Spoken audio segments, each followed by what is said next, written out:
Say hello, everyone.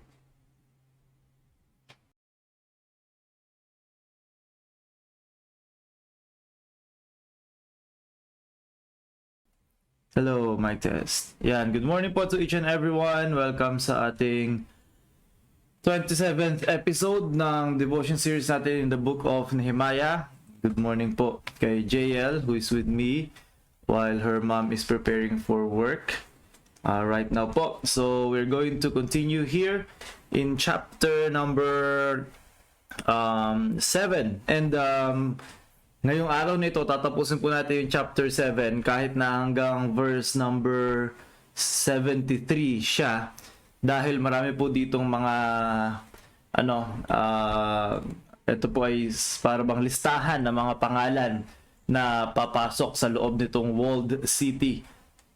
Ngayon na natapos na po nila yung wall. So hopefully na-share nyo na po ang ating stream. And na-tag nyo na po ang inyong mga friends. And kailangan pa ng suklay. Pero kakagising lang po ni Baby JL. Ay, hindi na pala baby, big girl na daw pala siya. Si JL po. So, we'll be at kahapon po na pag-aralan natin yung chapter 7, verse number 1. Nasimulan na natin siya sa verse number 1. And we saw the importance po na hindi lang po basta natapos yung wall.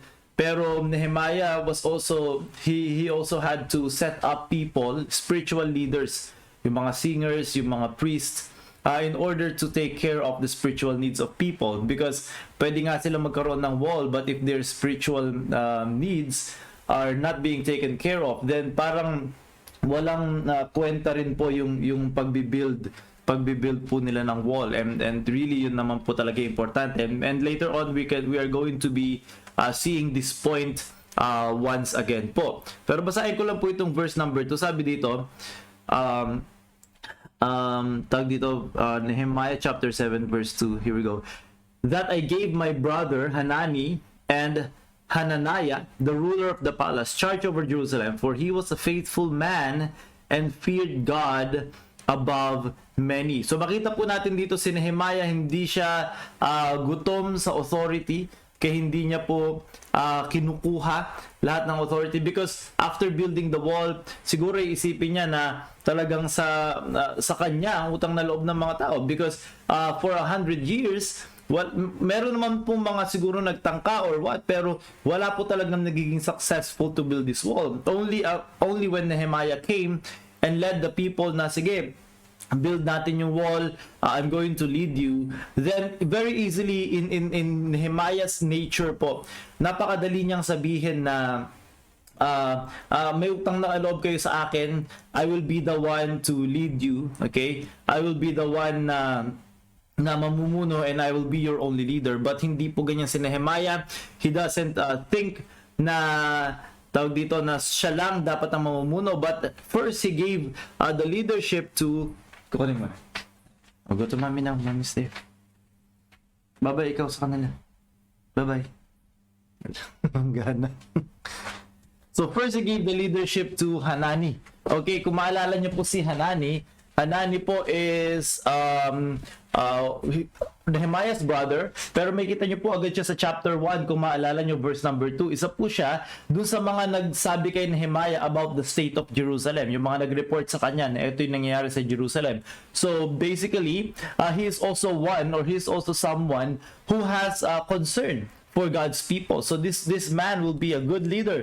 He will be a great leader dahil because of him na initiate itong lahat ng ito. So he's really a part of this since the beginning. Not only Hanani, but we also have Hananiah, the ruler of the palace, sabi dito. Charge over Jerusalem. Binigay sa kanya yung leadership there, for he was a faithful man and feared God above many. So kung meron pong CV, okay, ito si Hananiah, hindi po nakalagay diyan yung kanyang doctorate, hindi nakalagay diyan yung kanyang tinapos, hindi nakalagay diyan yung mga references niya, hindi yan ang mga nakalagay sa CV niya.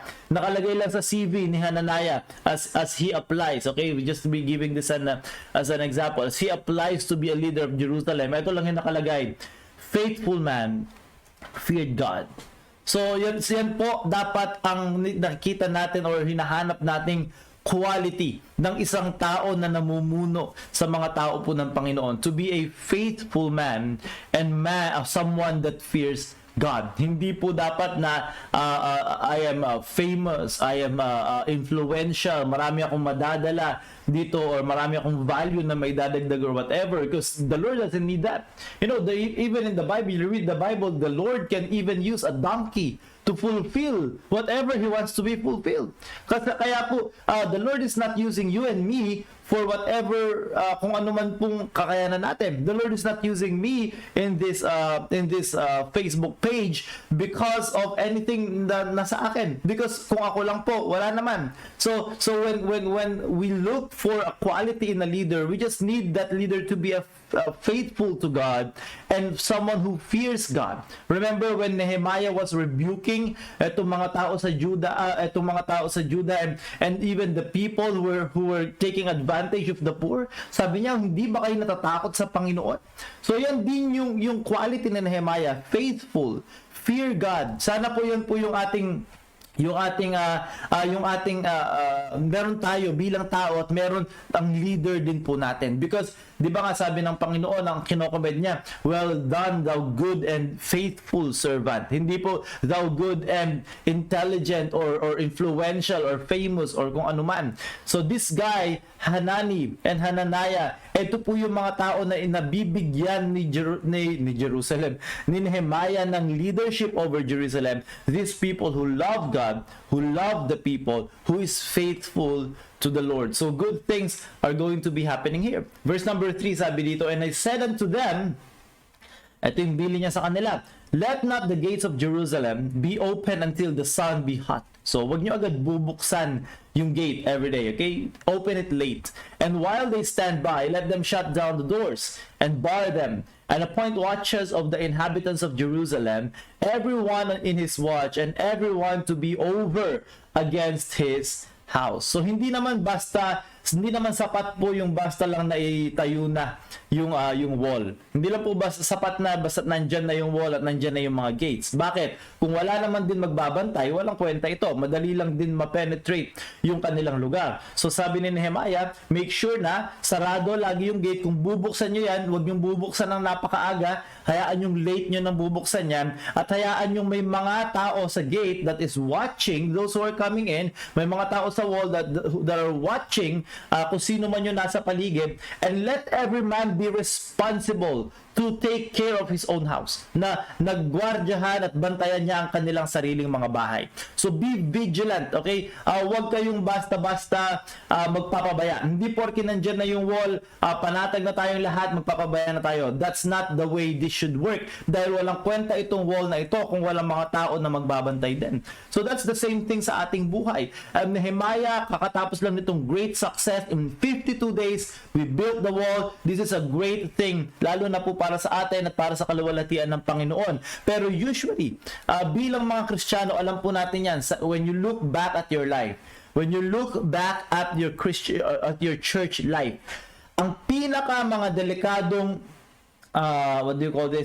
pinakadelikadong time sa buhay Kristiyano ay yung time that right after the great victory. Time, yung oras na right after the great success. Then usually tayo nagiging complacent, pabaya. We put our guard down. Why? Dahil ang kakatapos lang na magandang victory.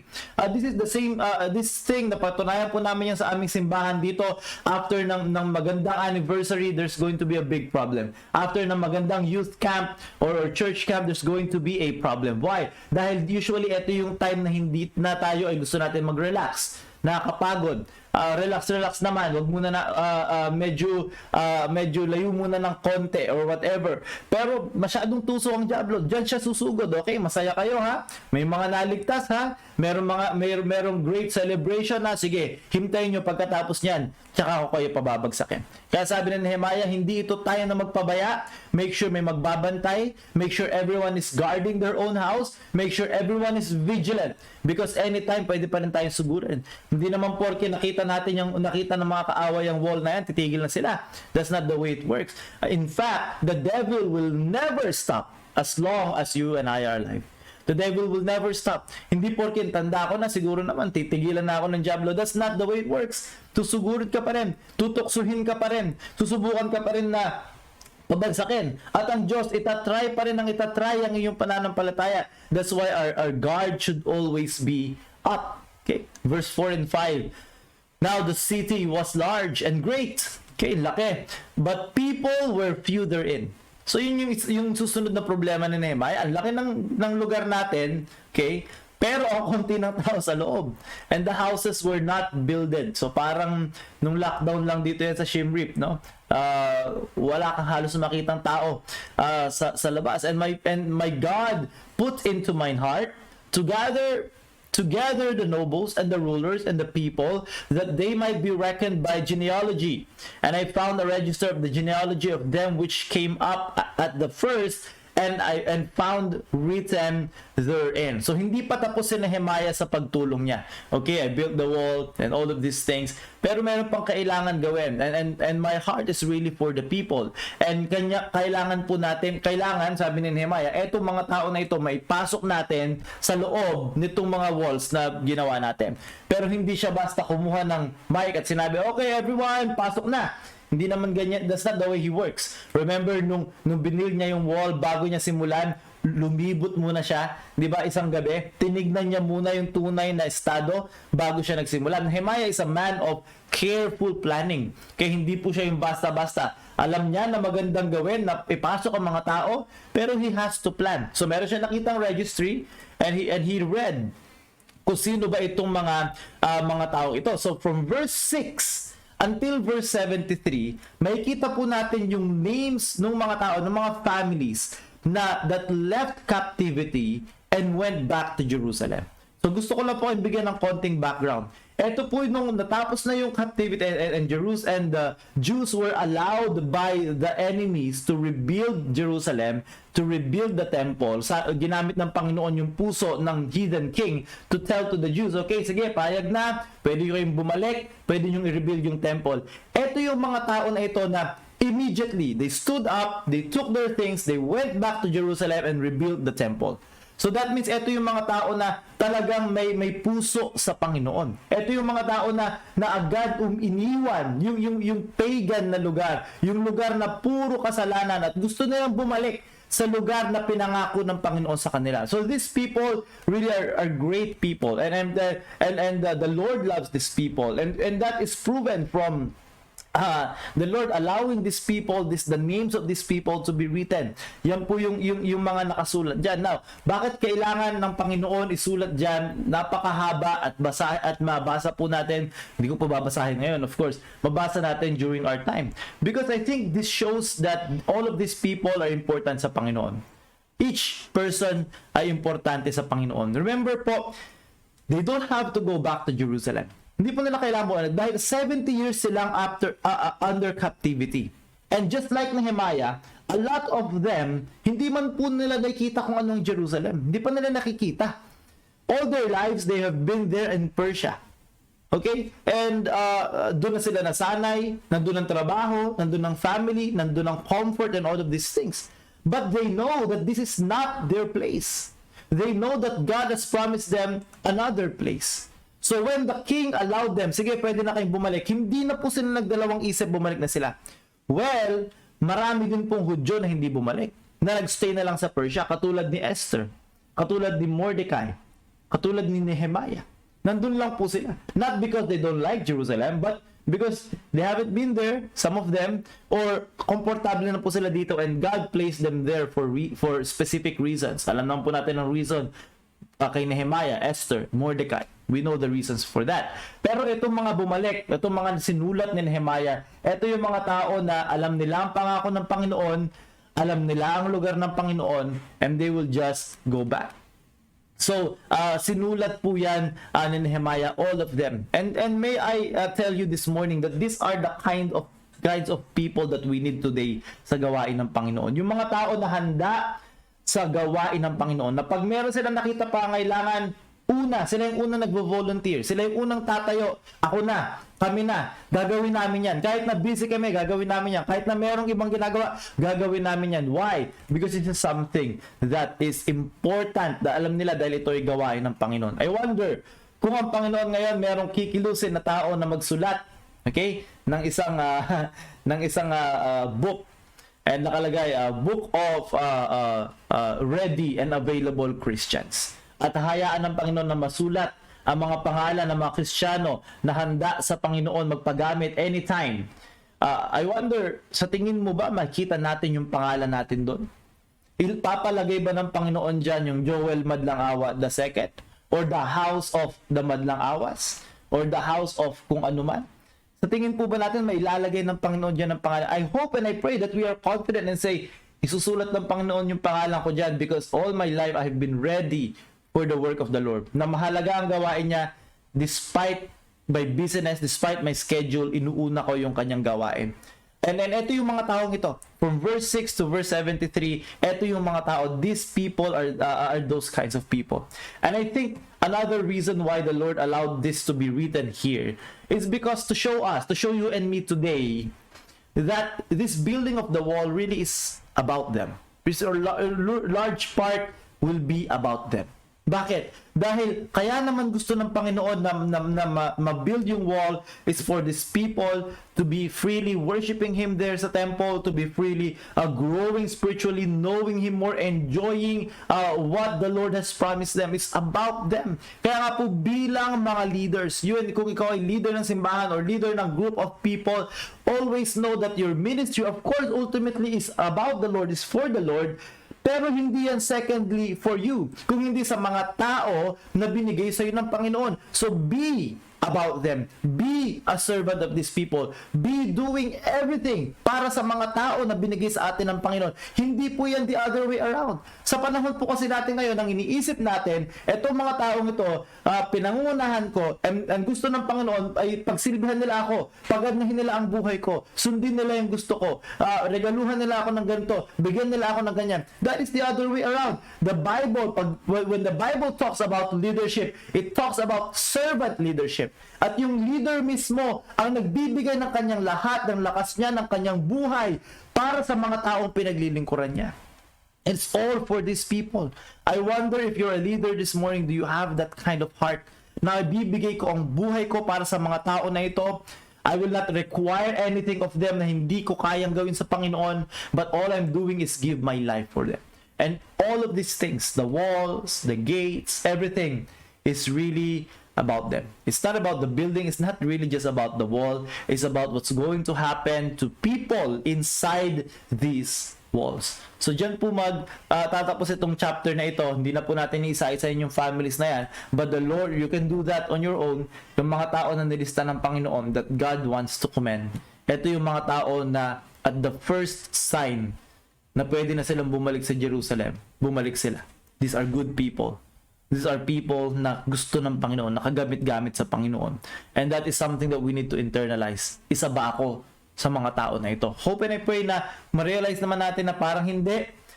It's not too late. Buhay ka pa. You can still turn it around. Sana po gawin po natin ang ating mga kaya by the grace of God na i-prioritize natin ang gawain ng Panginoon. So that if ever man, of course, I don't think of course it's not going to happen. Pero kung meron man, imagine lang natin magkakaroon ng ganyan libro. Masasabi natin, my name is going to be there. Hanapin mo lang, nandyan yung pangalan ko. Anyway, that's all the time I have. Lagpas tayo ng 20 minutes ngayon. Join me again tomorrow. Mag-invite pa po tayo ng mga kaibigan natin in order na makasama po natin sa ating devotion series. Hope and I pray na yung mga nakita pong names ngayon sa comment section ay nandyan pa rin bukas, and we'll invite more friends para po makasama po natin sa ating devotion. Same time, 7 a.m. Manila time. Bukas po, tuloy po natin ang ating devotion series. Malapit na rin tayo matapos sa Nehemiah, and I'm already praying for our next book. If you have any suggestion na next book na pag-aralan natin, please do give me that suggestion po. So yun lamang po. Thank you to each and everyone. God bless you.